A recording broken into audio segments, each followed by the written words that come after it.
Soy Fernando Díaz Villanueva. Hoy es 1 de febrero de 2018 y esto es La Contracrónica.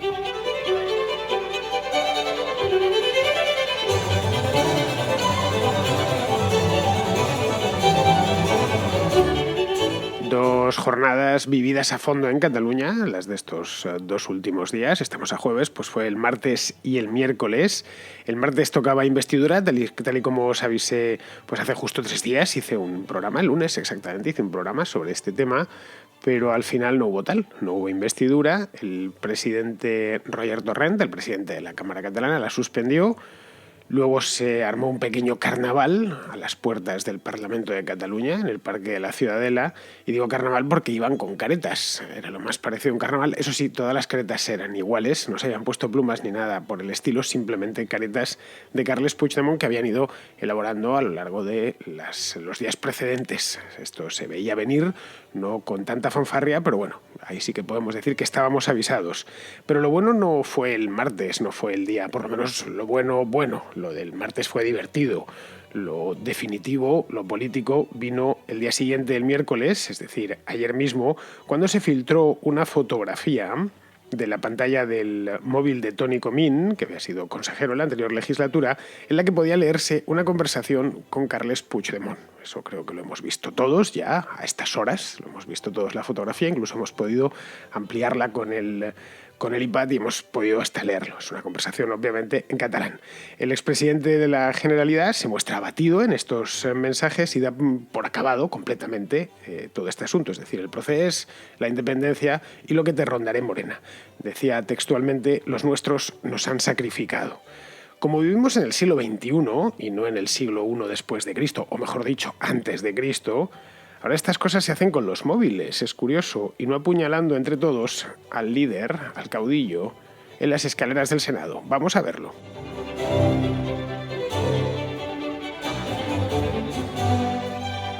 Después de mes y pico de aburrimiento, lo de Cataluña se ha reactivado de golpe en solo 2 días. Llevábamos, pues, desde las elecciones, sí, vamos para mes y medio ya, estamos a día 1 de febrero, por cierto, y empieza el mes, la primera contracrónica del mes de febrero, es el más corto del año, eso sí, pero bueno, es decir, que no habrá muchas contracrónicas, habrá bastantes menos que en el mes de enero, aunque solo sea por la duración del mes. Y bueno, llevábamos un mes de enero, todas las navidades y demás, que esto no daba demasiado que hablar. Aun con todas, os he procurado mantener informados, analizando y destripando la información que salía de allí, que no era mucha ni tampoco especialmente interesante, y al final ha tenido su desenlace en los dos últimos días de enero. Y el desenlace no ha sido precisamente el que preveían los independentistas. Y esto, y así para empezar ya a destripar un poco el pescado, se comprueba con el desenlace final o con el resultado final del output de toda esta historia. Lo que se comprueba es que sin el factor sorpresa y sin echar mano de los recursos de la Generalidad, es decir, del presupuesto autonómico, los golpes de efecto ya no les funcionan tan bien. Habían ido durante los meses de julio, agosto, septiembre, incluso todavía octubre, habían ido sorprendiendo a todos con esas jugadas maestras que se sacaban de la chistera, y desde el mes de noviembre no dan pie con bola, y este último mes tampoco. Bueno, lo han echado todo a perder en tan solo 2 días. Puigdemont y los suyos tenían en aquel entonces, es decir, en el verano pasado, tenían más o menos una hoja de ruta clara, o aproximadamente clara, pero la tenían solo clara hasta el referéndum. A partir de ahí ya había dragones, literalmente. Había dragones, no sabían muy bien con lo que se iban a encontrar, y fue entonces cuando empezaron a improvisar. Que si declaro la independencia en diferido, que si la declaro en directo, que si la declaro solo delante de mi abuela para que no se entere nadie más, que si lo digo pero no lo hago. Bueno, esas jornadas memorables que nos ofrecieron a lo largo del mes de octubre. Esas concentraciones, por cierto, en el mismo sitio que hace 2 días, en la puerta del Parlamento, algunas manifestaciones, pocas la verdad, pero algunas se dieron, y andábamos todos histéricos porque no sabíamos qué iba a pasar al día siguiente. Recordad lo que fue el mes de octubre. Pues bien, todo esto se les acabó ahí, se les acabó el combustible, y a partir de ese momento, el momento en que les aplicaron el 155, Puigdemont huyó a Bruselas, a partir de ahí ya están improvisando. el independentismo con esto vino a demostrar que básicamente es simple procesismo. Es decir, que una vez culminado el proceso, con la celebración del referéndum, que era su objetivo, y hasta ahí habían planificado, pues no sabían muy bien lo que hacer. Y el resultado lo tenemos a la vista. Han pasado ya 3 meses de aquello. Bueno, tenemos el mes de enero completo, el mes de diciembre completo y el mes de noviembre completo. Incluíamos octubre dentro del mes plebiscitario. Y están dando palos de ciego. Esto de improvisar está muy bien. A mí me gusta mucho la gente que sabe improvisar y creo que es algo importante en la vida, es necesario, muy a menudo en la vida, lo descubres con la edad, que tener capacidad de improvisación es una cualidad muy útil, pero la verdad es que ninguna estrategia se basa en la improvisación. Es decir, Napoleón no conquistó media Europa improvisando sobre la marcha. Y si nos lo queremos traer, sacándolo del panorama bélico y nos lo queremos traer al ámbito de la política, pues la transición española, por ejemplo, que es lo primero que me ha venido a la cabeza como gran movida política de hace 40 años, siguió básicamente pautas maestras que se habían ido planificando previamente. Luego, por supuesto, tuvo un montón de improvisaciones, algunas incluso improvisaciones que nos han traído unos cuantos disgustos posteriormente, pero lo que fue el paso de la dictadura a la democracia estuvo trazado por una mano o unas pocas manos que más o menos lo tenían claro. La estrategia estuvo clara de 1976 hasta por lo menos la aprobación de la Constitución en 1978. Es decir, a partir de ahí sí que empezó un poco el imperio de la improvisación, pero lo principal, cuando habían aterrizado ya, cuando habían llegado al nuevo mundo, lo habían hecho conforme a una estrategia que habían ido cumpliendo, no mediante improvisaciones continuas. La fuga de Carles Puigdemont a Bruselas, que era algo con lo que nadie contaba, nos sorprendió a todos, lo sabrían sus más allegados, pero nadie más, empezando por el propio gobierno. Y digo que el gobierno no lo sabía porque si lo llega a saber se lo hubiese impedido, le hubiese puesto vigilancia, no imaginaba que iba a salir por ahí. Fue de hecho su último gran golpe de efecto. Pues esta fuga, que en otras circunstancias hubiese contribuido a su causa y hubiese contribuido de manera decisiva, ha terminado por ser contraproducente, como hemos visto solo 3 meses después.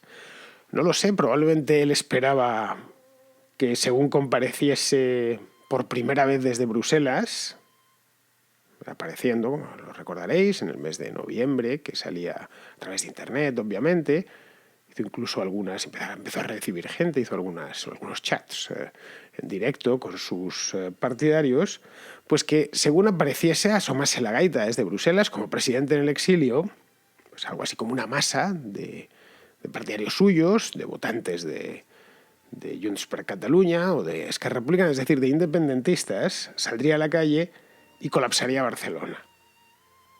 Pero así una semana tras otra. Es decir, como la Montague-Demonstración aquellas de Alemania del Este antes de la caída del muro, pues aquí sería la manifestación de los lunes y estaría eso siempre reventado de gente.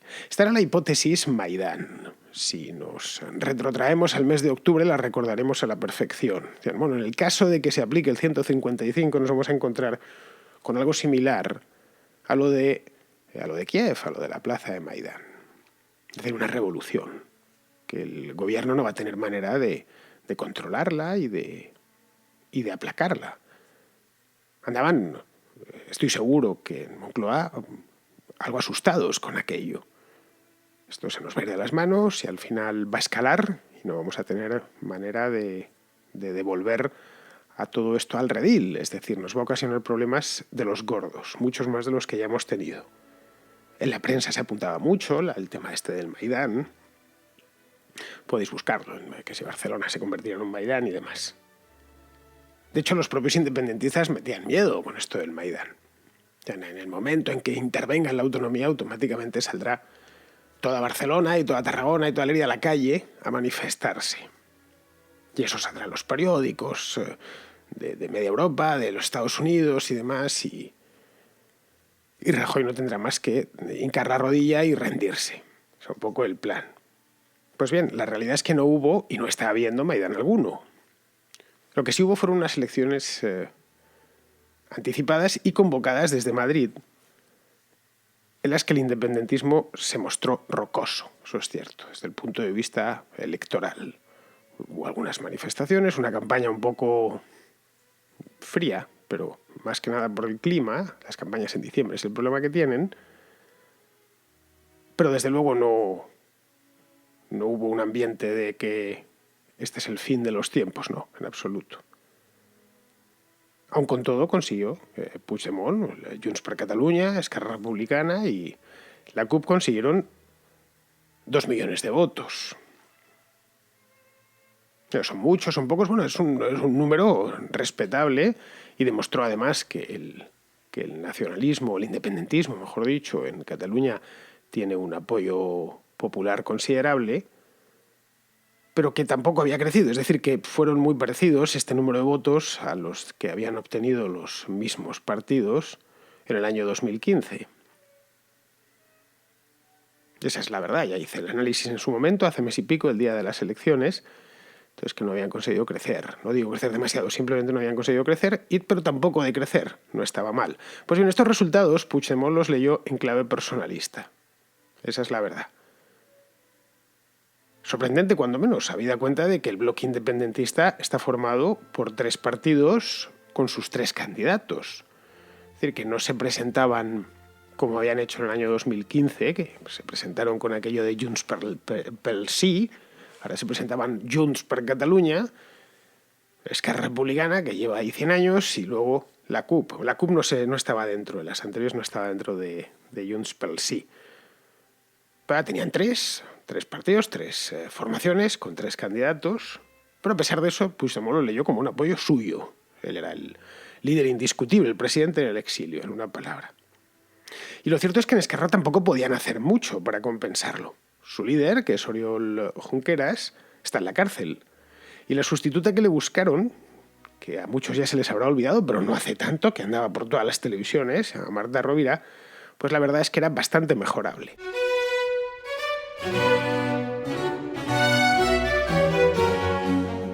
Y no solo Junqueras, es el único que, bueno, es de los que quedan en la cárcel. Están los Jordis, que ahora son diputados. No, diputado es Jordi Sánchez. Cuixart creo que no estaba en las listas, sino salió diputado. Cuixart ha preferido tener un perfil mucho más bajo que el del otro Jordi. Está también Forn, aunque Forn es del partido de Puigdemont, pero vamos, que los otros creo que estuvieron algo así como un mes en la cárcel. El hecho es que toda la primera línea del procesismo había quedado tocada tras aquello, tocada judicialmente, quiero decir. Y en breve, conforme avance el juicio en el Tribunal Supremo, quedará, además de tocada, hundida. Porque la inhabilitación para ejercer cargo público es lo mínimo con lo que pueden contar. No tenemos ni idea lo severo que va a ser el tribunal con ellos, si les van a caer muchos años, pocos años, cuánta multa. Pero sí podemos dar por seguro que después de la que liaron, la inhabilitación se la van a tener que comer, en una palabra. Sería lo mínimo. Se pueden dar con un canto en los dientes si salen librados de todo esto solo con la inhabilitación. Y eso, por supuesto, ellos lo saben mejor que yo, que lo están sufriendo. Es decir, que todo dependía en ese punto, todo dependía de Puigdemont, que estaba a salvo, junto con otros 4 consejeros, estaba a salvo de la justicia española, y a su vez de que el Estado cometiese un error o se aviniese algún tipo de negociación con él. Ese era su planteamiento estratégico, si queremos llamarlo así, en el mes de diciembre y a lo largo también del mes de enero.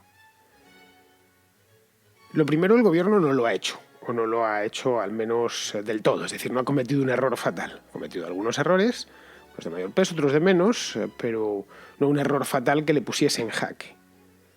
Y respecto a lo segundo, es decir, a esa negociación, es más, el día después de las elecciones mandó un mensaje para que Rajoy se reuniese con él en alguna ciudad neutral, o sea, La Haya, quizá.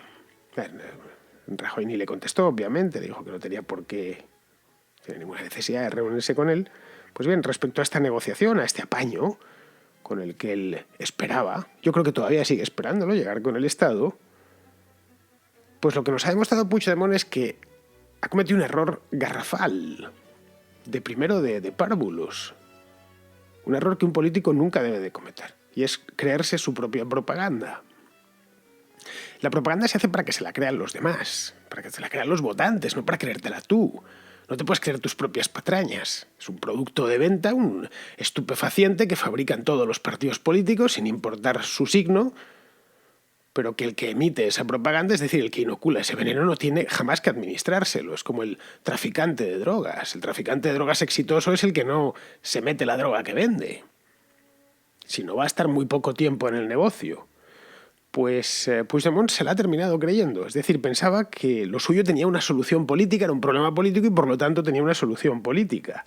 Es decir, que podía llegar a un acuerdo con Rajoy y salir indemne de todo esto. Que todo era una cuestión de montar una mesa de negociación, un diálogo. Como si no hubiese pasado nada. Pero claro, el que le persigue no es Rajoy. El que le tiene en busca y captura no es Mariano Rajoy. Rajoy, evidentemente, le persigue, pero no puede echarle mano en una palabra. No está dentro de sus prerrogativas. Le persigue el tribunal más importante del país, que es el Tribunal Supremo, el que está en la cúspide de todo el sistema judicial, y no le persigue por independentista. Ser independentista en España es perfectamente legal. El país está lleno. Tenemos independentistas de todas las regiones posibles. Hay independentistas catalanes, vascos, gallegos, valencianos, andaluces, aragoneses, castellanos también, castellanistas. Creo que no existe ningún lugar en España, que en Madrid, que no tenga independentistas. Algunos son una cuadrilla de frikis en muchos sitios, a los que nadie toma demasiado en serio, y en otros, como el caso de Cataluña, o el caso del País Vasco, pues tienen, o han tenido, han ostentado siempre o casi siempre el poder allí. Tienen una base social considerable. Es decir, que ser independentista en España no es ilegal y pedir que el país se rompa tampoco es ilegal. Ojo, remarco esto porque en muchos países esto es ilegal. Es decir, no están permitidos legalmente, además democracias muy avanzadas y democracias muy sólidas, pero no permiten a los partidos independentistas. En el nuestro sí se permite. Y en algunos casos además hasta se fomenta este tipo de partidos, como se fomenta por interés, obviamente, pero los partidos nacionalistas, en concreto en Cataluña y el País Vasco, le han servido a los dos grandes partidos nacionales, les han servido para apuntalar mayorías a lo largo de los últimos 40 años en el Congreso de los Diputados. Es decir, no le persigue por eso, le persigue por saltarse las leyes, algo tan prosaico como eso. Así que lo que nos encontramos es que Puigdemont está atrapado en su propia ratonera y está metido en ella desde el mes de noviembre. Y lo único que le quedaba era apelar a la épica, por un lado, eso para los suyos, para los de la careta de hace 2 días, al tiempo que forzaba a sus socios a escoger entre él y el caos. Que es lo que ha venido haciendo a lo largo de diciembre y sobre todo a lo largo del mes de enero, cuando ya él tenía las elecciones entre comillas ganadas, porque ni siquiera ganó las elecciones en sentido estricto. Las elecciones las ganó un partido no nacionalista, que fue Ciudadanos, y además le sacó 100.000 votos. Es decir, que él no fue al voto, ganó de manera sólida. Tuvieron un 25% de los votos tuvo Ciudadanos y Junts per Catalunya solo un 21,65%. Es decir, que ni siquiera podía ir de yo he ganado las elecciones y soy el candidato más votado de toda Cataluña, de las últimas elecciones, como le recordó aquella profesora danesa hace un par de semanas cuando fue a Copenhague. Le dijo algo que él no estaba quizá preparado para escuchar, pero que era la cruda realidad. No, pero si se junta con Junts per Catalunya, con Esquerra Republicana, entonces sí, ya. Pero Esquerra Republicana tenía otro candidato distinto. No debes confundir los votantes de tu vecino no son necesariamente tus votantes. Pues bien, él quería forzar a sus socios de Esquerra a escoger entre él o la nada, aprovechando que sus socios se encuentran en un momento de confusión y con Junqueras entre rejas. Si el martes hubiese conseguido, tal y como lo tenía planeado, que lo invistiesen, pues seguiría donde está, no habría venido a España, evidentemente, porque según cruce la frontera lo trinca la policía, pero al menos tendría al Parlamento el recién salido de las elecciones del 21 de diciembre, lo tendría levantado en armas contra el gobierno. Ese era un poco su plan. Vamos a perpetuar el conflicto, entonces no solo estoy yo, sino que además está el nuevo Parlamento. Hay una rebelión en toda regla. Pero claro, eso implicaba que el recién llegado, que se llama Roger Torrent, se suicidase política y penalmente, porque eso le iba a suponer un coste. El pleno del martes pasado no es que lo hubiesen recurrido, es que ya estaba recurrido de manera preventiva. Todo lo que saliese, si salía la investidura de Puigdemont, se consideraría nulo. Y a Torrent se le podría acusar de prevaricar, que no es ninguna tontería en el presidente de un parlamento. Y al final, claro, ¿todo para qué? ¿Para salvar el culo de un político amortizado? No sé, porque es que básicamente ya a estas alturas era eso. Es decir, la ruptura entre ambos socios estaba más que a la vista. Eso se viene, el run periodístico de las últimas 3 semanas ha sido ese, ¿no? Están que se matan entre ellos. Estaban tirándose indirectas. No sé si salía Joan Tardá el otro día diciendo, no, es que nadie es imprescindible. Es que estaba diciendo, te lo digo, Pepe, para que me entiendas, Juan. Y cuando ya están a ese nivel, si cuando desde fuera ves que rebosa la mierda, significa que dentro hay mucha mierda. Es decir, que estaba la alianza, estaba, si no rota, seriamente perjudicada. Pues bien, solo quedaba escenificar esa ruptura en público, y es ahí donde entra el SMS de ayer. Ese que hemos visto y leído todos. No sé, es posible que se tratase de una simple foto robada. Pero también lo es que, bueno, y de hecho con mucha mayor probabilidad, que se trate de una filtración interesada para apearle de una puñetera vez, de un tren que se detuvo en seco a finales del mes de noviembre y que no consigue arrancar de nuevo. Los motivos para pensar que es una filtración son múltiples, no me voy a detener en ellos, pero es esto que es demasiada casualidad en una palabra. Se leía a la perfección, tenía los dedos uno a cada lado para que el fotógrafo pudiese hacer la captura perfecta. No, evidentemente no estaba encima, no te vas a poner con hacerle la fotografía con un 35 milímetros a metro y medio de él. Tenía que hacerse con un teleobjetivo potente, además, para que pudieses disponer de la nitidez adecuada para poder leer el texto y que además coincidiese que justo en ese momento estás repasando unos mensajes concretamente con Carles Puigdemont y los mensajes claves. Ni siquiera hay ninguno de los bocadillos de texto partidos, están todos, parece encuadrado, parece que está una foto posada, vamos, que está puesto ahí, perfecto, y es, venga, ahora, ¿estás ya listo? Vale, espera que enfoque, y entonces dispara. Eso es lo que parece desde fuera. Por ahora, todo lo que sabemos y podemos decir a ciencia cierta es que efectivamente fue una foto robada y una invasión de la intimidad, etc. Es decir, a pesar de eso, como tenemos la cabeza encima de los hombros, podemos pensar lo contrario, que además es bastante más probable. Podemos concluir que fueron los suyos, lo cual tampoco es extraño, porque en política son siempre los tuyos. Noticias Mierder. La noticia que no te interesa, pero que estás deseando escuchar. Porque en la Contracrónica sabemos que reírse es un asunto muy serio. Según habéis escuchado hoy, hay noticia Mierder también. Eso es porque me estáis enviando muchas. Ya ni me hacen falta buscarlas. Me las enviáis además con nota de voz, que es como me gustan a mí. Que hagáis la introducción, la intro a la noticia Mierder. Pues bien, hoy nos la hace César, que es un oyente de Gijón, que nos trae una noticia Mierder del mes pasado, es decir, del mes de enero que acabamos de dejar atrás, y que es una noticia que seguramente todos conoceréis, muy graciosa, ocasionó muchísimas risas hace cosa de 3 semanas, pero casi mejor que nos lo cuente César. En Suiza tienen derecho al secreto bancario y que el Estado no pueda conocer el dinero de sus cuentas, aunque eso pueda conllevar que algunos delincuentes se sientan impunes para guardar el dinero de sus fechorías. Mientras tanto, los suizos no puedan cocinar la langosta sin que el Estado les diga cómo hacerlo. Un poco contradictorio, ¿no? Bueno, tengo la noticia delante, esto es del 11 de enero, concretamente tengo la noticia que dio El País y que el titular reza: Suiza prohíbe cocinar langostas vivas en agua hirviendo. Bien, es decir, que las puedes cocinar a sartén, en una palabra. Los crustáceos deberán ser aturdidos antes de ser sacrificados para el consumo.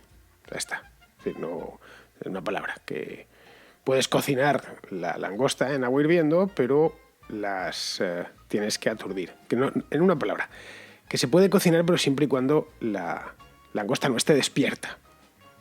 Sí, habrá que aturdirla antes, que tampoco se pueden trasladar en hielo. Esa es otra de las cosas que entra dentro de esta noticia que estoy mirando ahora mismo. A mí con esta noticia y en su momento ya me surgió, me planteé una pregunta nada más leerla. Y es, a ver, ¿cómo se aturde a una langosta? Es que esto es algo que más, supongo que menos los pescadores, nadie más sabrá.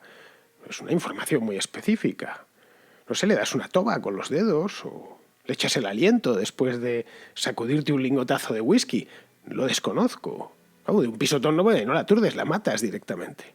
O si le das un golpe contra el mostrador de la cocina, también la matas. O sea, ¿hasta qué punto? Bueno, esto es un animal con un exoesqueleto, es un crustáceo. Esa es la primera. Luego me salió otra y es... ¿cómo sabemos que está aturdida? Vale, ya descubro que efectivamente con 2 tobas, ahí en la cabeza de la langosta, ya se queda aturdida. Pero ¿cómo lo sé? Porque claro, las langostas hablar no hablan. Y los ojos, no ya de las langostas, sino de todos los crustáceos, no son precisamente expresivos. No puedes mirarle a los ojos a ver si está un poco tonta. Tal vez hay que ponerla en el suelo de la cocina para que se dé un paseo por él y si hace ese, pues nada, venga para la cazuela. Esto me llevó a la siguiente conclusión y es que los suizos realmente se pasan de optimistas. No tienen idea, esa es la realidad. Quieren que la langosta... No haga falta ni meterla, que la langosta vaya al agua por su propio pie, o mejor dicho, por sus 10 pies, porque la langosta es un decápodo. Pero es muy simple. Le ponen un disco de chiquetete y se tiran en plancha la langosta. Con que suban un poquito el volumen y empiece a cantar, van de cabeza. Muy bien, pues una vez hechas las risas, porque la noticia no da pie más que a las risas, la verdad es que todos nos hemos reído, pero pocos comemos langosta a menudo, así que está bien saber cómo tienes que cocinar una langosta, pero si yo soy sincero, jamás he cocinado una langosta. No tengo ni idea cómo se hace, sé que se echan ahí en el agua hirviendo y poco más. Seguimos con otra llamada, esta es de Javier de Madrid, que quiere compartirnos una historia de esta misma semana, una historia que ha tenido lugar en Twitter y que ha traído mucha cola. Verás, soy un usuario bastante activo de Twitter y entre las cuentas a las que sigo se encuentran algunas desde las que se pone de manifiesto la indigencia intelectual de gran parte de la progresía patria y parte de la internacional, ¿no? Que como tú bien sabrás es un auténtico pozo sin fondo y una mina de oro.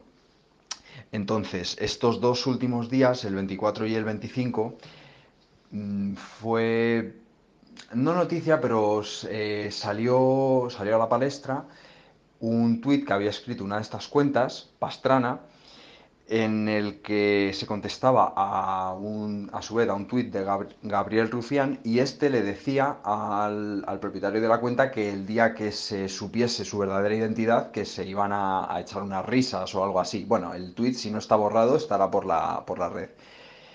Bueno, esto pasó sin pena ni gloria y la verdad que hoy me he sorprendido un poco cuando he visto que en el timeline de Twitter había un trending nombrado Pastrana.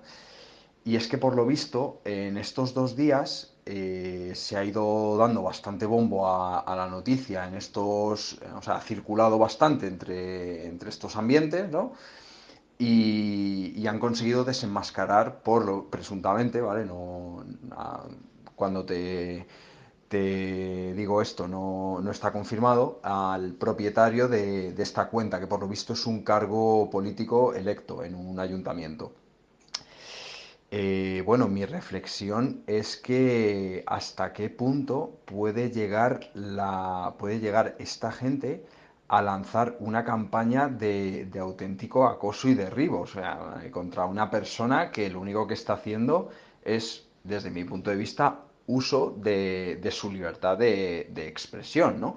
Y también, otra reflexión adicional, poner también de manifiesto la hipocresía una vez más de toda esta gente, ¿no? Porque parece ser claro, que esto, pues si se hubiese hecho, si las tornas hubiesen cambiado, ¿no? Y hubiera sido una cuenta de uno de estos la que hubiese sido perseguida, entre comillas, habría sido un auténtico escándalo y habría revolucionado. No sé la trayectoria que tendrá esto a partir de ahora, pero solamente quería poner de manifiesto esto y bueno, de paso saber tu opinión si es que la tienes. Un saludo y enhorabuena por el programa. Pues mira, Javier, ya lo siento yo por Pastrana, y lo siento porque es un tipo muy educado, no es de estos que estén insultando, no le veréis apenas, yo creo que en la vida le he visto yo a Pastrana un insulto ni nada así, y además es la más de ocurrente, es de los tuiteros que da gusto leer porque tiene una imaginación portentosa y siempre sabe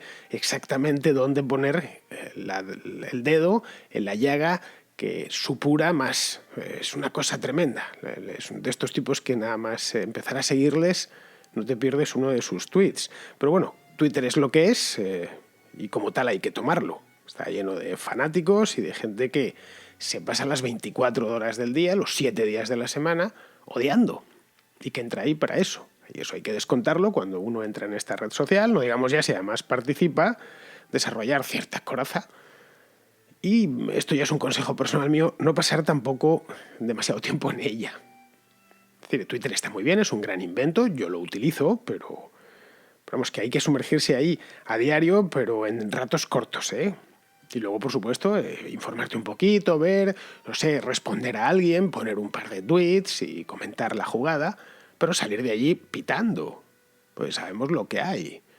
Aparte de una pérdida de tiempo, a partir de los primeros 20 minutos, ya es, a mí por lo menos me lo parece, más allá de 20, 25 minutos, a mí me empieza a entrar la angustia. Digo, bueno, y esto es otro, y que baja otro, y que baja otro, prefiero entrar 2 o 3 veces al día, darme un garbeo, porque hay tuiteros muy inteligentes, ojo, no solo en la izquierda hay mucho, ¿cómo los llaman? Mermaos, creo, pues hay mucho mermao, pero también hay tipos de izquierda, yo sigo unos cuantos, que son gente inteligente e ingeniosa, es decir, hay de todo como en botica, pero bueno, esto es lo que hay y ya lo siento yo por Pastrana, que veo que se ha recuperado bastante bien porque sigue tuiteando con su ingenio habitual. Así que nada, yo desde luego le apoyo. A la gente con la cabeza en su sitio y con inteligencia siempre la voy a apoyar. Muy bien, pues con esto terminamos, que se me está alargando mucho el programa. Vamos a ir con Pizarro, que tiene un comentario sobre el cambio euro-dólar. El dólar fluctúa y ahora está en donde le interesa a Donaldo. Es opinable si por él o pese a él. El caso es que Donaldo pretende el despegue económico estadounidense, que precisa de un fuerte motor exportador, y ahí tiene al dólar empujando hacia el mercado de la Unión Europea con brío. Pero el dólar fluctúa y el viento cambiará. Esto indiscutiblemente pese a él. Y será el momento de verlo avanzado con el viento en popa y a toda vela. Al dólar no le pasa nada extraño, le pasa lo de siempre, que fluctúa. Y previsiblemente le pasará lo de siempre, que volverá a fluctuar. Un cordial saludo de Pizarro. Pues muy bien, queridos amigos, con esto me despido de vosotros, pero antes os tengo que dar 2 noticias, la primera, y las 2 son buenas. La primera es que tenéis contrahistoria calentita, que subió ayer, es una contrahistoria sobre la esclavitud. A veces se me olvida comentarlas fíjate que es mi mismo programa y lo hago yo también, pero para la autopromoción soy malísimo, soy peor que malo. Bueno, pues la tenéis, está en el canal de la contrahistoria, tanto en iVoox como en YouTube, se llama Breve Historia de la Esclavitud, y es un tema, una contrahistoria río, porque empiezo en la antigüedad más remota, en la prehistoria, y termino en el siglo XIX. Justo antes de que empezase a abolirse, porque eso pertenecerá naturalmente a otra contrahistoria. Esa es la primera buena noticia, y la segunda, otra buena noticia, por lo menos para mí, es que ni mañana, ni pasado, ni al siguiente voy a estar aquí en la Contracrónica, porque me voy a tomar 3 días de descanso, que ya va siendo hora. Llevo dos meses sin parar y me gusta cada 2-3 meses hacer una parada en boxes, que además me viene bien. Como bien sabéis, este programa se hace todos los días de la semana. Se hace también los festivos, Navidades. Creo que, no sé si fui el único, pero de los pocos programas que salieron de Año Nuevo, de Navidad y tal. ¿Y es por qué lo hiciste? Bueno, pues lo hice porque me gustó y porque me encanta hacer los programas cuando no los hace nadie y además cuando los hace todo el mundo. Muy bien, mañana no lo voy a hacer, pasado tampoco y al otro tampoco. Es decir, que no estaré de vuelta por aquí hasta el próximo lunes. Estamos hoy a jueves, así que son 3 días de nada, pero que a mí me van a sentar de maravilla. Muy bien, queridos amigos, pues nos escuchamos, iba a decir nos vemos, ¿no? Porque aquí no nos vemos, solo nos escuchamos por aquí el próximo lunes.